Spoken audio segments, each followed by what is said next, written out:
I remember it well. There I was, me and Buneary standing on the stage, one final match away from holding a trophy at my first UK national tournament. At least that was the dream. Hi, welcome to Quaxly's first podcast, coming to you on the airwaves and waterwaves. Today, I'll be talking about a true story about younger me. We're probably talking more than a decade away at this point. But first off, a bit about me, because, it's part of the story. I'm Giseigo, and I like to needle felt super cute models. I've always enjoyed cute stuff. Younger me tried to keep it hidden, but I probably wasn't very good at that. Anyway, my first Pokemon game was Pokemon Black and White, and shortly after, I started getting interested in the competitive scene. It was a nice little community, even so I didn't really talk much in it. The live streams of the events weren't as grand as they are today, but that didn't stop me from enjoying them. But there was one problem. All the Pokemon that were being used were big scary ones. There were plenty of cute Pokemon, so why weren't they being used? And that was when I had the idea. What if I bought a super cute Pokemon and shocked everyone by being the one to stand on stage with the winner's trophy? That would be amazing. And what would be cuter than the rabbit Pokemon, Buneary? Rabbits are the best animal, I actually still have that Buneary in Pokemon Home. What's that, Quaxly? They're here tonight? Oh my goodness. It's been years. Over a decade even. I think I caught this Buneary around 2013. You might ask why I never evolved them to Lopunny, especially since Buneary evolves by showing friendship and I'm such good friends with him. The answer is that Buneary is just cuter, like so. Lopunny is just stronger in every way, which is pretty important when going into a national tournament, but the strength and cuteness, Anyway, I shall talk about what they were capable of. First off, the item they held was a toxic orb, an orb that badly poisons its holder, and poison deals more and more damage every turn.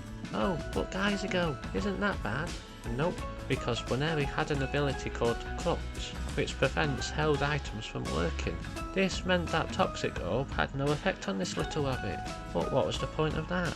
Well, Buneary had the move Switcharoo, a move that swaps the user's held item with the opponent's. Essentially, Buneary would be giving the opponent a toxic orb, and they would be stuck being poisoned with no way to remove it. Looking back, Buneary could have used the flame orb to put the burnt status on the opponent instead, since that has the effect of reducing the opponent's damage, which could have been a bit more helpful over the course of the match. But before using Switcharoo, I would have used a move called Fake Out. That's a move you can only use on the first turn that Buneary is on the field, and it essentially allows you to move first and stop the opponent from having their turn. It's quite a common and useful move in competitive Pokemon, and I'm sure it would have been good had the other users of Fake Out not been faster than Buneary. That meant that the faster Pokemon could Fake Out Buneary and stop the rabbit from pulling off their cool tricks. Somebody was not happy. Okay, so their next move was called Return, which was their main damage dealing move. Buneary wasn't going to be doing major damage, but those other two moves could really only be used once or twice, and I needed a consistently cute move to use for when I couldn't use the others. That's all there really was to that move, no special effects or anything. As for Buneary's last move, I should probably say that this rabbit, as cute as they are, they don't get many useful moves. So I went with the tactical move, Foresight. Foresight allows Buneary to deal damage to ghost type Pokemon using normal type moves. Those normal type moves being Return and Fake Out. Foresight sees literally no competitive play because you could just, not use a normal type move to deal damage to a ghost type Pokemon. But I said earlier that Buneary doesn't get many useful moves, so I had to work with what I had. Okay, let's see. This event was a while ago now, so I can't fully remember it, but I do remember bringing a Volcarona and a Gardevoir. I think I still have the Volcarona on Pokemon Home, but I know I brought them with me to the tournament because I needed to bring 5 additional Pokemon to support Buneary, and Volcarona was literally a Pokemon that filled one of those 5 spaces. Not because it was strong or anything, because it actually did turn out to be one of the strongest members of my team, but because I had to fill the slot with something. What do you mean Buneary couldn't take me to the trophy alone? the other Pokemon Gardevoir, I only remember them because they got paralysed at the start of the match, meaning they had a chance to miss a turn. That chance never happened until the final turn of the match and actually cost me a rare win for Team Buneary.